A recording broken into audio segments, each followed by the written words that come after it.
اعوذ باللہ من الشیطان الرجیم بسم اللہ الرحمن الرحیم وَإِذَا طَلَّقْتُمُ النِّسَاءَ فَبَلَغْنَ أَجَلَهُنَّ، تو جب تم لوگ اپنی بیویوں کو طلاق دو اور پھر وہ اپنی عدت پوری کر لیں، فَأَمْسِكُوهُنَّ بِمَعْرُوفٍ أَوْ سَرِّحُوهُنَّ بِمَعْرُوفٍ، تو اب چاہو تو روکو انہیں لیکن معروف طریقے سے، اور چاہو تو انہیں رخصت کر دو وہ بھی اچھے طریقے پر۔ وَلَا تُمْسِكُوهُنَّ ضِرَارًا لِتَعْتَدُوا، اور دیکھو ایسا نہ کرو کہ تم روکو انہیں تنگ کرنے کے لیے۔ اچھا ذرا اس کی میں اور خبر لوں گا رجوع کر کے، ذرا اگر تو طلاق ہو گئی تو آزاد ہو جائے گی، غصہ اتنا چڑھا ہوا ہے کہ ابھی وہ غصہ ٹھنڈا نہیں ہوا ہے، رجوع کر رہا ہے اس لیے کہ اسے اور پریشان کرو، اسے اور تکلیفیں پہنچاؤ۔ تو اب یہ کیا ہوا، قانون تو اجازت دے رہا ہے لیکن تم نے قانون کا مذاق اڑایا، تم نے اللہ کی دی ہوئی اس اجازت کا ناجائز استعمال کیا۔ ہاں اگر بسانے کا واقعی ارادہ ہو گیا ہے تو ضرور تم رجوع کر لو، رجوع کا حق تمہیں ہے، لیکن اگر یہ نہیں ہے، پریشان کرنا ہے، فلا تمسکوہن ولا تمسکوہن ضرارا لتعتدوا، ضدہ ان پر زیادتی کرنے کے لیے، ستانے کے لیے۔ ومن یفعل ذلک فقد ظلم نفسہ، اور جو کوئی بھی یہ کام کرے گا اس نے اپنی جان پر ظلم ڈھایا۔ ولا تتخذوا آیات اللہ ہزوا، اور دیکھو اللہ کی آیات کو مذاق اور کھیل نہ بنا لو، ٹھٹھا نہ بنا لو۔ یہ اچھی طرح جان لیجیے، لا از لا and there can be law which has no flaw. Flawless law is impossible. اس لیے تقوی، اللہ کا خوف ہر جگہ پر بار بار، ورنہ تم اللہ کی شریعت کا تماشا بنا دو گے، ٹھٹھا بنا دو گے۔ وَلَا تَتَّخِذُوا آیَاتِ اللَّهِ هُزُوًا وَاذْكُرُوا نِعْمَتَ اللَّهِ عَلَيْكُمْ، اور یاد کرو، ذکر کرو، شعور کرو اللہ کے انعامات کا جو تم پر ہوئے ہیں۔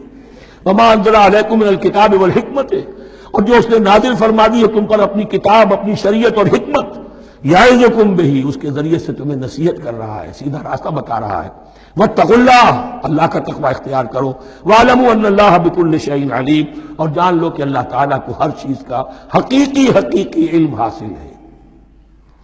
وَإِذَا طَلَّقْتُمُ النِّسَاءَ فَبَلَغْنَ أَجَلَهُنَّ فَلَا تَعْضُلُوهُنَّ أَن يَنكِحْنَ أَزْوَاجَهُنَّ إِذَا تَرَاضَوْا بَيْنَهُم بِالْمَعْرُوفِ، اور جب تم عورتوں کو، اپنی عورتوں کو طلاق دے دو پھر وہ اپنی عدت پوری کر لیں، تو مت آڑے آؤ اس میں کہ وہ عورتیں پھر نکاح کر لیں اپنے سابق ازواج سے، اذا تراضوا بینہم بالمعروف، جبکہ وہ آپس میں رضامند ہو جائیں بھلے طریقے پر۔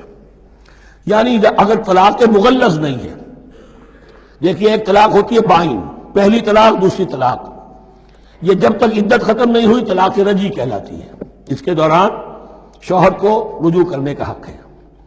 عدت پوری ہو گئی، اب یہ بائن ہو گئی، اب شوہر اور بیوی کا جو رشتہ ہے ٹوٹ گیا۔ اب اگر نکاح ہوگا تو دوبارہ ہوگا، اس میں عورت کی مرضی کو دخل ہے۔ عدت کے اندر عورت کی مرضی کو دخل نہیں ہے، لیکن عدت کے بعد اب عورت کو اختیار ہے، اب تو نکاح ثانی ہوگا، سوائے طلاق مغلظ کے۔ تیسری طلاق اگر ہو گئی ہے تو پھر جب تک اس کا نکاح کسی اور سے نہ ہو جائے، وہ بھی طلاق دے دے، تو ان کے درمیان نکاح نہیں ہو سکتا۔ گویا کہ یہ دو طلاقوں کے بعد اگر پھر یہ لوگ، جبکہ طلاق بائن ہو چکی ہو، وہی عورت وہی مرد پھر نکاح کرنا چاہیں تو اب تم آڑے مت آؤ۔ ہوتا کیا ہے، عورت کے بھائی ہیں، اب انہیں غصہ چڑھا ہوا، اس بدماش نے یہ کچھ کیا تھا، اس نے تمہیں ایسے ایسے ستایا تھا، اس نے یہ کیا تھا، اب تمہیں ہم شادی نہیں کرنے دیں گے اس کے ساتھ۔ نہیں، یہ کام تمہارا نہیں ہے۔ اگر وہ اذا تراضوا بینہم، اگر وہ باہم راضی ہو جائیں تو تم اب ان کے آڑے مت آؤ، بالمعروف۔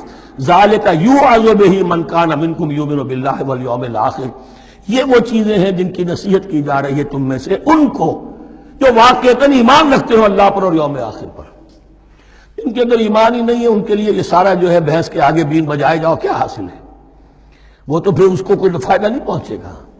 ذالک یوعظ بہ من کان منکم یؤمن باللہ والیوم الآخر ذالکم ازکی لکم واطہر، یہ طریقے جو ہیں تمہارے لیے زیادہ پاک ہیں، زیادہ عمدہ ہیں۔ واللہ یعلم وانتم لا تعلمون، اللہ جانتا ہے تم نہیں جانتے۔ اپنی عقل کو مقدم نہ رکھو، یہ اللہ کا علم ہے، اسی نے عورت کو بنایا، اسی نے مرد کو بنایا، اسے مرد بھی عزیز ہے، عورت بھی عزیز ہے۔ الخلق عیال اللہ، حضور نے فرمایا تمام مخلوق اللہ کے کنبے کے مانند ہے۔ اللہ کو تو اپنا ہر انسان، مرد ہو یا عورت ہو، محبوب ہے، پسندیدہ ہے، اس کی تخلیق ہے، اس کا شاہکار ہے، لیکن یہ کہ وہ جانتا ہے کہ عورت کے کیا حقوق ہونے چاہیے، مرد کے کیا ہونے چاہیے۔ لہذا واللہ یعلم وانتم لا تعلمون۔